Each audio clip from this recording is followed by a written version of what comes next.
नमस्कार, स्वागत है आपका। मैं हूं आपके साथ सुमित गुप्ता। आप देख रहे हैं सुबह की 100 खबरें बुलेटिन की शुरुआत में बड़ी खबर। पेट्रोल डीजल के दाम में फिर आग लग गई है। 9 दिन में फिर 8वीं बार तेल के दाम बढ़ गए। 80 पैसे महंगा हुआ है पेट्रोल और डीजल। 9 दिन में ₹5.60 तक पेट्रोल और डीजल महंगा हो गया है। बड़ी खबर, पेट्रोल डीजल के दाम में लगी फिर आग। 9 दिन में फिर 8वीं बार बढ़े तेल के दाम। 80 पैसे पेट्रोल और डीजल की कीमतों में बढ़ोतरी हुई है। 9 दिन में ₹5.60 पेट्रोल और डीजल महंगा हो गया है। बड़ी खबर।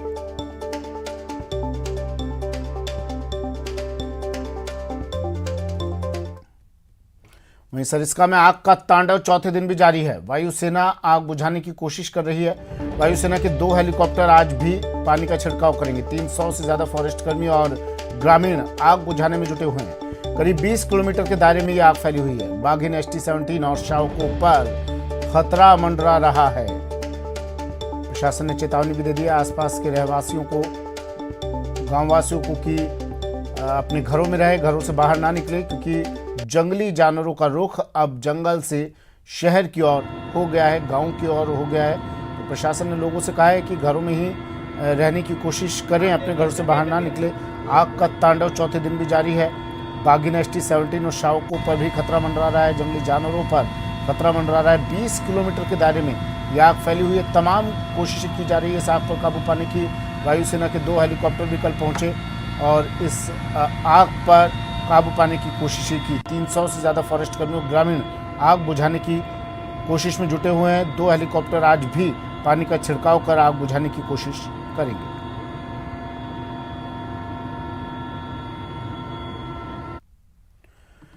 वहीं हीट वेव को लेकर मौसम विभाग का अलर्ट। प्रदेश के 10 जिलों में सीवियर हीट वेव की चेतावनी दी है। मौसम विभाग ने 15 जिलों में हीट वेव की चेतावनी दी है। बीकानेर, बाड़मेर, जैसलमेर में सीवियर हीट वेव का अलर्ट जारी किया है।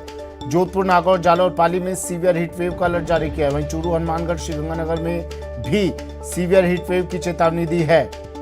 अलवर, बांसवाड़ा, दौसा, भरतपुर, डूंगरपुर में हीट वेव का अलर्ट मौसम विभाग ने जारी किया है। झुंझुनू, सीकर, टोंक, कोटा, बूंदी, जयपुर में भी हीट वेव का अलर्ट जारी किया है। इसके साथ ही धौलपुर, करौली, सवाईमाधोपुर और सिरोही जिले में हीट वेव की मौसम विभाग ने चेतावनी दी है।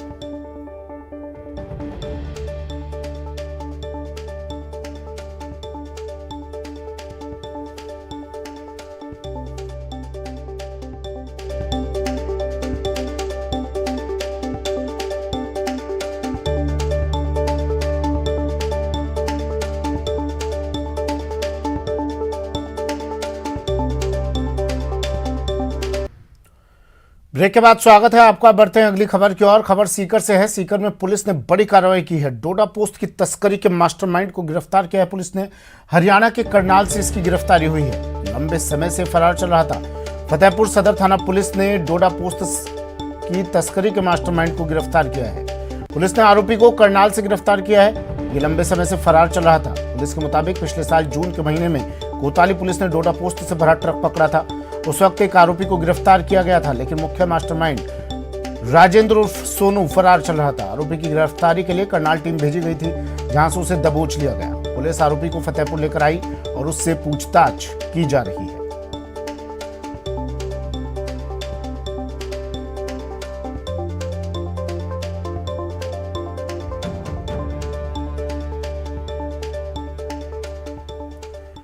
और अब कहानी सीकर की उस जांबाज बेटी की जो 7 महाद्वीपों में से 4 महाद्वीप की सबसे ऊंची चोटी को फतह कर चुकी है।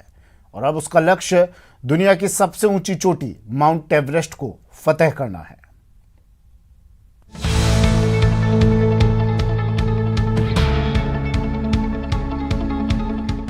सीकर के एक छोटे से गांव चक की रहने वाली गीता समोटा का नाम हिमालय सा ऊंचा हो रहा है। और अगर उसका लक्ष्य पूरा हो गया तो फिर ये कहना मुश्किल हो जाएगा कि उसके हौसले के आगे हिमालय की क्या मिसाल। मुंबई एयरपोर्ट पर तैनात CISF की सब इंस्पेक्टर गीता की जिद है कि वो 7 महाद्वीप की सबसे ऊंची चोटी पर जीत हासिल करे। खास बात यह है कि इस मिशन में वो अब तक 4 महाद्वीपों की ऊंची चोटी पर फतह हासिल कर भी चुकी है। और मेरा लक्ष्य विश्व के 7 महाद्वीप की सबसे ऊंची पर्वत शिखरों को फतह करना है, जिनमें से 4 को मैंने अभी तक फतह भी कर लिया है। जिनमें सबसे पहले माउंट एल्ब्रुस, जो कि यूरोप महाद्वीप की सबसे ऊंची पर्वत चोटी है, को मैंने 13 अगस्त 2021 को फतह किया।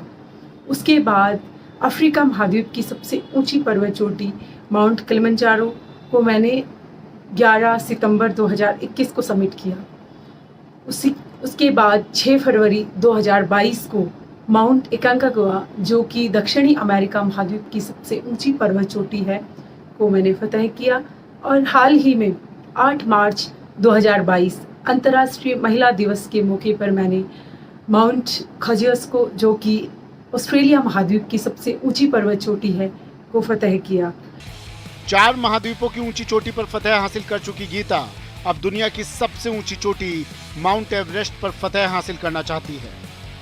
मेरा अगला टारगेट माउंट एवरेस्ट, जो कि न केवल एशिया महाद्वीप का बल्कि विश्व का सबसे ऊंचा पर्वत शिखर है, को फतह करने का है।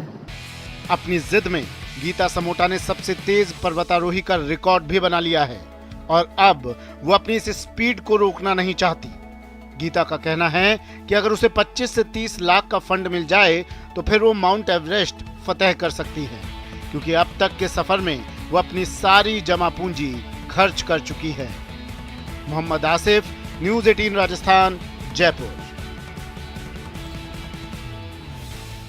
विधानसभा में विधायकों को दिए गए आईफोन अब सरकार के लिए सिरदर्द बन गए हैं। स्पीकर की ओर से सदन में निर्देश दिए जाने के बावजूद बीजेपी के विधायक आईफोन वापस लेने को तैयार नहीं है।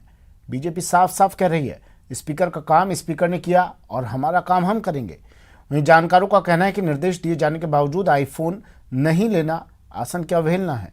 ये रिपोर्ट देखिए।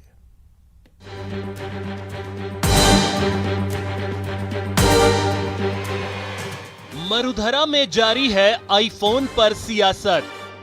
स्पीकर के निर्देश मानने को तैयार नहीं बीजेपी। पार्टी लाइन से परे जाकर आईफोन नहीं लेंगे विधायक।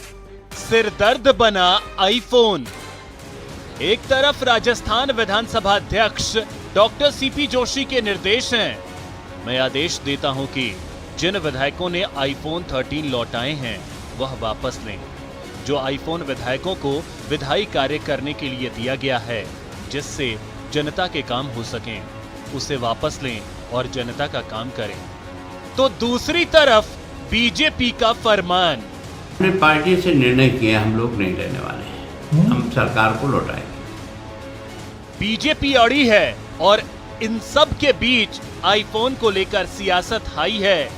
हाल यह है कि आईफोन सियासत का अखाड़ा बन गया है। स्पीकर ने निर्देश दिए हैं आईफोन वापस लेने के, लेकिन बीजेपी स्पीकर के निर्देशों की पालना को तैयार ही नहीं, वो भी पार्टी लाइन से परे जाकर। हमने पार्टी से निर्णय किया, हम लोग नहीं लेने वाले हैं, हम सरकार को लौटाएंगे। तो वो तो कह रहे निर्देश दिए हाउस ने हाउस से निर्देश दिए, पर हमें भी अपने निर्देश जो है ना, हमें और हमारी पार्टी ने जो निर्णय करेंगे उसकी पालना हम सब लोग करेंगे। तय कर लिया, बिल्कुल तय। तो अब नहीं लेंगे। जो हमारे पास पड़े हैं वो भी हम कल लौटा देंगे। मतलब इस तरह का इतना बड़ा खर्चा इस समय करने की आवश्यकता नहीं है। कोई ऐसा एमएलए नहीं जिसके पास फोन नहीं है, एक नहीं छोड़ करके दो होंगे।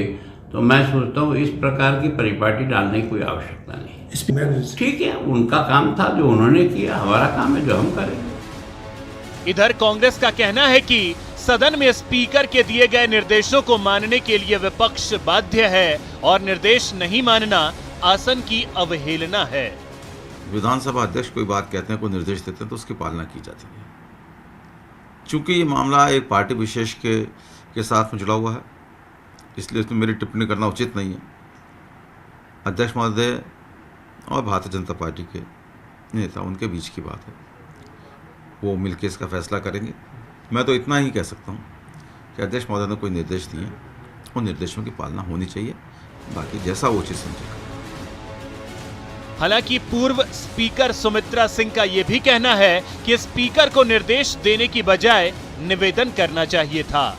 सारी विधानसभा की कार्यवाही को जब ऑनलाइन करने की बात आ रही है तो ऑनलाइन आईफोन बिना तो होगा नहीं, इसलिए उन्होंने यदि ये कहा, ये अलग बात है कि वो निर्देश के बजाय ये कहते कि भाई चूँकि सब ऑनलाइन होना है, इसलिए मैं आपसे रिक्वेस्ट करता हूँ कि उसके लिए आप ले लें तो ज़्यादा अच्छा होता। क्या अभी निर्देश दिए स्पीकर ने, तो क्या बाध्य है विपक्ष के लोग कि वो इस आईफोन उनको लेने पड़ेंगे? हाउस में निर्देश दिए, क्योंकि निर्देश दिए हैं तो लेने तो पड़ेंगे। जब निर्देश ही दे दिए तो लेने पड़ेंगे। क्या हाउस की प्रोसीडिंग का हिस्सा उसे माना जाएगा? हाउस में भी बात माना ही जाएगा जब स्पीकर ने कहा है तो। बहरहाल बीजेपी अपने रवैये पर अडिग है और आईफोन सरकार के गले की फांस बन गया है। जयपुर से न्यूज़ 18 राजस्थान के लिए दिनेश शर्मा की रिपोर्ट। और अब बात करते हैं प्रदेश में बिजली उत्पादन के लिए जरूरी कोयले के संकट की। सीएम अशोक गहलोत की कोशिश की वजह से छत्तीसगढ़ में कोयला खदान का आवंटन तो हो गया, लेकिन स्थानीय आंदोलन की वजह से उन खदानों से कोयले की खुदाई का काम अटका हुआ है। राजस्थान के पावर प्लांट के लिए कोयले की जो कमी हो रही है, उसका स्थायी समाधान अभी तक नहीं निकल पाया है। साथ ही सीएम अशोक गहलोत ने छत्तीसगढ़ सरकार के साथ डील करके जो खदान हासिल की थी, उस पर भी अब ग्रहण लगता दिख रहा है। दरअसल वहां छत्तीसगढ़ बचाओ आंदोलन से जुड़े लोगों ने छत्तीसगढ़ सरकार से इस मामले में पुनर्विचार करने की मांग कर दी है। आपको बता दें कि राजस्थान में कुल बिजली उत्पादन में 70% से ज्यादा उत्पादन कोयला आधारित बिजली घरों से होता है और इसके लिए छत्तीसगढ़ से ही कोयला आता है। लेकिन पिछले कुछ दिनों से कोयले की किल्लत बढ़ती जा रही है और नई खान में कोयला खनन का वहां के स्थानीय लोग विरोध कर रहे हैं। हालांकि समस्या के समाधान के लिए राजस्थान सरकार पूरी कोशिश कर रही है।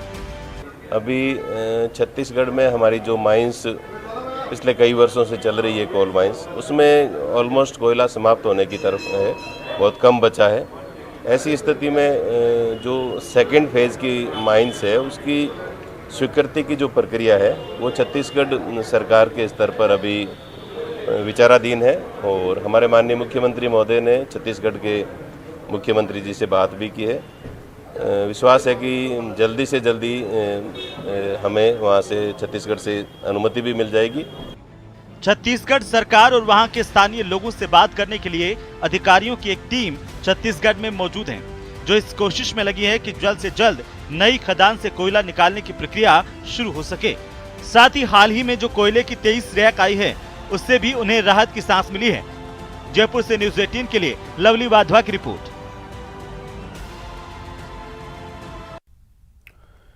मरुधरा में गर्मी की मार से मल्लिकार्जुन बेहद परेशान हैं। आप कुछ और समझें उससे पहले हम बता दें कि हम बात कर रहे हैं एक शुतुरमुर्ग की, जिसका नाम है मल्लिकार्जुन, और जयपुर का हेरिटेज चिड़ियाघर जिसका ठिकाना है, जिसे देखने के लिए दूर दूर से लोग इस चिड़ियाघर का रुख करते हैं। हालांकि वन विभाग ने इस शुतुरमुर्ग को गर्मी से बचाने के लिए 4 पानी के फव्वारे इसके एंक्लोजर में शुरू कर दिए हैं। इसके साथ ही शुतुरमुर्ग को कूलर की ठंडी हवा से राहत देने की कोशिश की जा रही है। वहीं पशु चिकित्सकों की ओर से लगातार इन पक्षियों की निगरानी भी की जा रही है। फिलहाल के लिए हीट वेव और धूल भरी हवाओं से बचाव के लिए वन विभाग की ओर से शुतुरमुर्ग के खान पान में भी बदलाव किया गया है। इनके खाने में ग्लूकोज और इलेक्ट्रोल की मात्रा बढ़ा दी गई है। इन्हें मल्टीग्रेन फूड दिया जा रहा है। जयपुर के हेरिटेज जू में एक नर और 2 मादा शुतुरमुर्ग मौजूद है।